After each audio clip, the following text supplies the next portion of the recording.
The dust is barely settling down here at Lower Trestles after a couple of massive rounds of competition. We have 4 quarterfinalists for the Hurley Pro as we wrap up a very serious Super Saturday here for the Hurley Pro. Thanks for joining us for the WSL Post Show.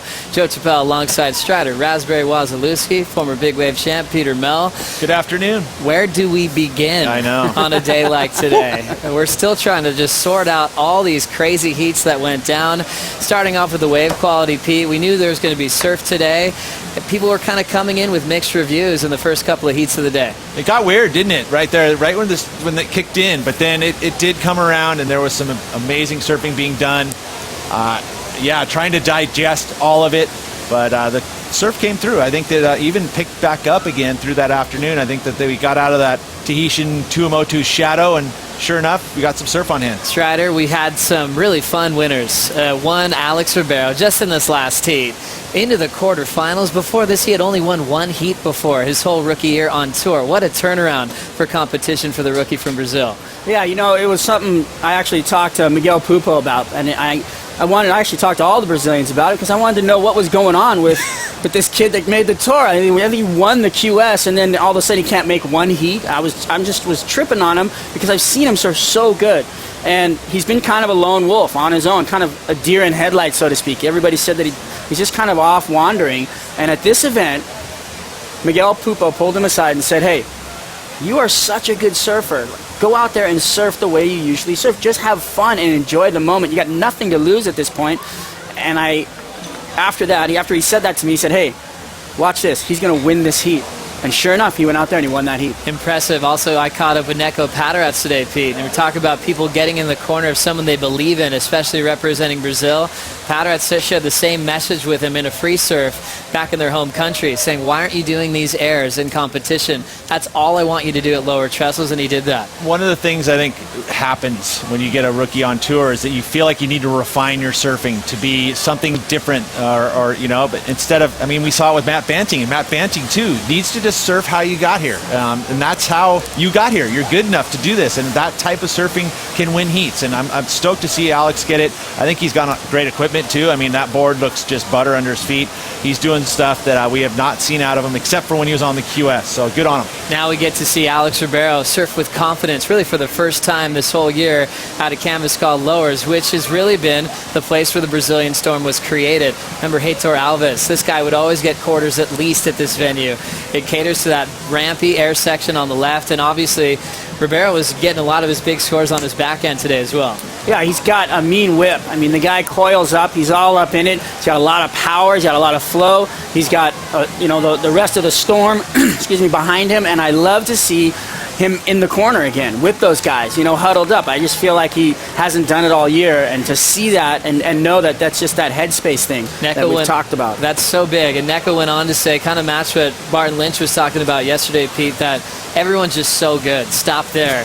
Who's better mentally to adapt to these conditions? Would you agree with that, Pete? I totally agree. And somehow it takes a heat win. It takes a good wave. You know, I think that even the heat win he had in Tahiti, he had 6 points to beat Adriano. So that's not a confidence booster. That's luck, right? But he came here. All of a sudden he's getting 8s and 9s, and that changes the whole forte for you, you know. And I think that now all of a sudden the confidence came, and he's like, whoa, yeah, and you're free, and you realize you can surf free, and the scores come. Let's now hear from Alex Ribeiro into his first quarterfinal of his career downstairs with Ronnie Blakey. Thank you, Joe. Alex, you're into the quarters. How good does that feel? It's really, really stoked. I feel like amazing. My board works so good, my foot. This is believe everything in my surf. I just have to do my job in the water and stoke it. 6 round 2 exits in a row. That's got to take its toll on your confidence. But you had a good friend, Miguel Pupo, tell you that you're good enough to win heats, and that seemed to change things for you. Has it had a big effect on your year? Yes, stoked to be surfing really good. Miguel is my good friend. He's like, I don't know what saying in English, profeta. He's know everything wanna happen will happen. That's so funny. But yeah, so stoked to make my job here. Now tomorrow no contest, just relax and train hard.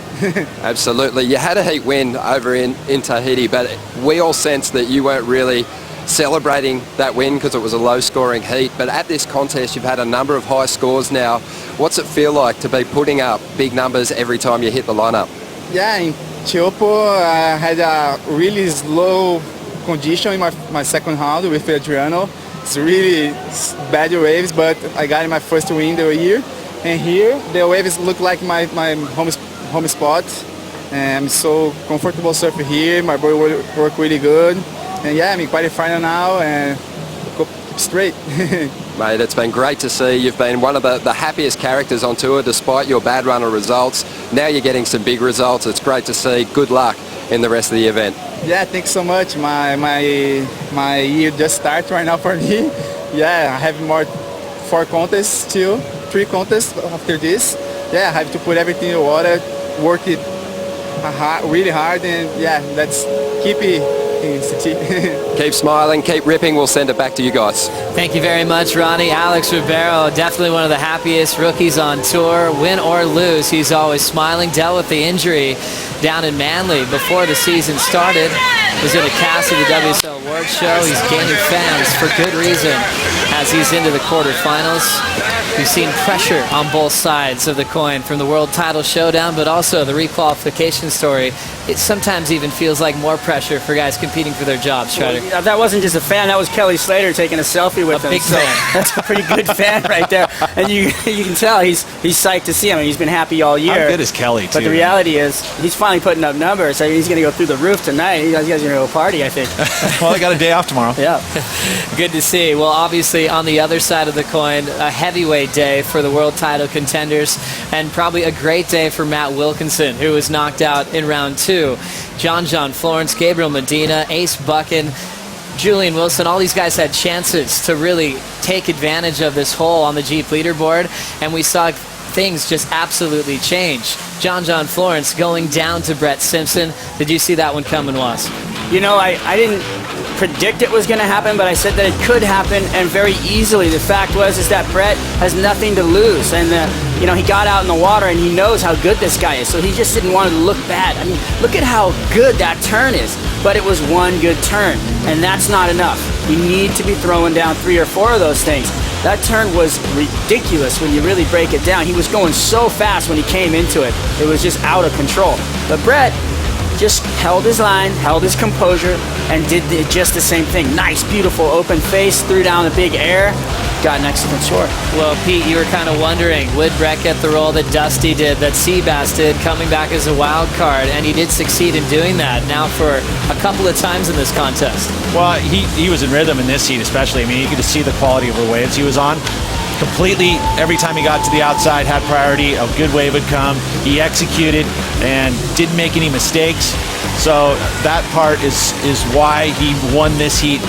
John just didn't get it the waves he wanted. Yeah, there's a little bit of pressure, but I mean, I thought I did pretty well with not having too much pressure on myself. I didn't think about it too much, especially when I was in the heats and stuff. And I just didn't get in rhythm with it. You know, Brett got in a real good rhythm, and I didn't see there, but I saw that. Just him landing it kind of, but yeah, I'd just say that it just wasn't in a good rhythm. The heat before had a lot of waves, and so I think we were both kind of expecting it to have a lot of waves, and it kind of was a little bit slower, but all is good, and I'm stoked to come and surf a couple of heats. I was a little bit worried after hitting with the knee, but just to be here and be surfing, now I'm gonna go home and rest and get ready for France.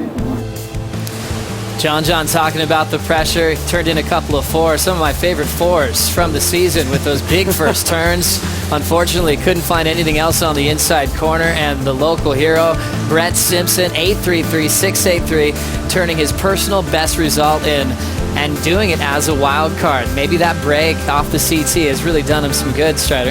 Yeah, it was great to see the comfort level, you know, and that's what it's all about. For him to go out there, find the flow, and he got into it, and that's how he won the heat. You know, John said he didn't get into a flow in that heat. Interesting scenario on the Jeep leaderboard. All of a sudden, Wilco can breathe a sigh of relief. Florence is not going to extend that lead any further with the Jeep yellow jersey. So all of a sudden, we're going, okay, this is Gabriel Medina's chance to shine. He's got that freak factor where he's pulling everything that he wants. He's dangerous in competition. He survived the other day with a priority mistake. Next thing you know, a local boy named Tanner Gudauskas turned that result around, Pete. Sure did, and how good did Tanner surf? I mean, This was one of those heats that's going to be debated throughout the entire season, and will it affect the title race? Right now, it sure has. But, you know, at the very beginning of the heat, Tanner put up excellent scores. I mean, he had 4 8s in this heat, but it was a really tight heat. I felt that way the score at the end was enough for Gabriel Medina to turn the heat. Of course, everyone's got an opinion. My opinion was that Gabriel had this one, but it was a really, really close heat. Where were you seeing this score going, Peter? Well, this one, you know, we were sitting here, we were talking about it, I thought it went 9s, but now you can start dissecting it, That right? wasn't the one. No, I understand, but I'm talking about the very last wave, which is the wave to turn. You needed an 8.34, got an 8.3. I felt it was enough to turn the heat at that point in time. There was another wave that came in again at the end, where it was an 8.67. This was the wave right here. Nice size set wave. And this turn, you know, this was at the point when he needed an 8.34. I felt like this was enough at that point in time in the heat. Came in at an 8.30. Strider, how did you react to the result on this one? To me, my first reaction to it in the water, I was shocked. Honestly, absolutely shocked, because when I watched this wave from the back, all I saw was fins and spray. Absolute, just, you know, buckets, Christmas tree lighting up, and on the inside, he lit the tree up on his own right there as he threw down a claim. So it was really hard to me to decipher what happened in that moment, because everybody watching kind of was in shock. And then you go back and you watch all of Tanner's waves. Now Tanner going vertical straight up into the bowl, bashing away. Vertical, fast whips into the bowl. Definitely with more speed and enthusiasm and going more vertical than Gabriel did. Gabriel was out on the face and doing more of a lateral tail slide. Tanner was going more vertical. That's why I think the judges gave it to Tanner Gudauskas, because I think he was going more vertical. Separated by 0.20. I mean, the closest heat you could possibly think of. It's impossible for this to really be seen as a disgrace or a blowout or anything, because that heat was so close. They both surfed amazing in their own right, and the fact is the judges found it that way. I think it was a 3-2 split. It wasn't like it was just all on Tanner's side. There was judges that gave it to Medina, there was judges that gave it to Gudauskas, and in the end, it rolled out so the way. So you saw it going Tanner's way. When we look at the judges' reactions, 5 judges on the panel, 2 judges clearly in favor of Tanner, 1 judge just by a 1/10 of a point favor of the local boy. 2 judges had it in Medina on tie-break decisions, 1 on the highest single score on the breakdown. You walk away, and that was an all-time classic that we'll never forget. It had a kind of a knife feeling down here in the air, because it was a world title heat. Yeah, We've got a lot of fans down here for Medina. As a former champ, we saw so much room for him to step up on the Jeep leaderboard, and Tanner Gudauskas, the local boys, becoming even a bigger hero than he is already. Well, the best part about all of this at the end of it all is that we've got 3 more events to happen, and now it's anyone's game, and so we're all going to be drawn to these next few events. Unbelievable look at the Jeep leaderboard. All the shaded names out of the contest, 1 through 5. Smith will break the tie with Who's Julian licking their chops? Well, you know, I was just going to say, they say, you know, oh, you can't script this, oh, you can script it. There's a lot of talk out there, a lot of chatter on the chat rooms, and everybody saying what a disgrace or how amazing this is, because everybody that says, you know, that was not a great call, for everyone that says it wasn't good, there's a guy that says it was good, right? Everybody from Gudauskas camp in California and America, yeah, and then everybody from Brazil. No, it's like, the reality is, I don't think any of that in there with the world title is all those top 3 guys is what they're really focused on now. We can focus on Jordy and Kelly making a run, jumping up spaces as they come through this event. Jordy looked amazing, and I think Kelly, if he cleans up, we'll see what happens. Speaking of Kelly, this guy's back. 55th win in Tahiti, but he's had something to prove here at Lower Trestles. 6 wins, going for his 7th right now. Back in the top 10. Now, with all these guys falling out of the top 5, number 12 is turning into a serious effort. How did you like his performance today, Pete, compared to yesterday? Does he still have heat? Yeah, this morning's heat was amazing. I mean, he did everything right. He blew my mind. I mean, here I was saying, oh yeah, stick to your games. You're gonna, stay to the face, and then sure enough, he's doing lofty airs, and he did a bunch of them. This right here, big flat spin, spit 3, pulled it off clean. He had another one that didn't even go into his 2-wave scoreline, and this left. He went to town, and great surfing. I mean, I got to see this from the other side, and it looked just as critical as it does on the straight on. So Kelly surfed really good. His 4th round heat, or 5th round heat, whatever that round is, where the 3-man heats. That one he couldn't find a way. He just could buy a way. That was that miracle moment for Kelly when he pulled the big air, disappeared, and reappeared. He's done that for over 20 years. Right here, he started moving his back a little gingerly. Strider, did you hear about what happened there? The guy's injured. He's old. Come on, man. The guy's been living with injuries for the last 20 years. I don't think I've never seen him 100% healthy. He's always got a broken toe or an ankle bend or something's going on. His back is always tweaked. The guy's got scoliosis. So, he's hurt. He's always hurt. But you can see what he can do when he's hurt. So impressive to see Kelly in this kind of form. He's going to have to deal with a pretty crazy round 5. 4 quarterfinals already in the Hurley Pro. The bottom half got some new names. Gudauskas to look forward to seeing. Remember, his older brother Pat took out Kelly in the past to do the same thing as a wild card. Alex Ribeiro is going to feel what the quarters is like for the first time. But on the top end, Pete, that's kind of the usual suspects. Jordy Smith, Felipe Toledo on that top end of the draw. With Jordy already in the quarterfinals, making a jump, I would think that he's going to make that move to the semis and really start contending for the world title. He's got to win, though. I think that right now, those top guys, and Kelly, again, has to win. I know he has Tahiti under already, but he's going to have to win just because of his past results are already from the beginning of the season, just not enough. So in order for him to really actually make a run here in the last 4 events, he's got to win again. Pretty impressive showdown. Think he can do it? I think he can do it. He can win a couple times. All right. Win it a couple times. Well, Strider, you got a lot of energy. Tomorrow's a day off. What are you going to do with yourself? I'm going to have a nice, enjoying day off. I hang out with the family. It's going to be great. Maybe with you guys, my other family. That's right. Well, we're going to call tomorrow off and rejoin us on Monday, 7:30 local time for Dawn Patrol.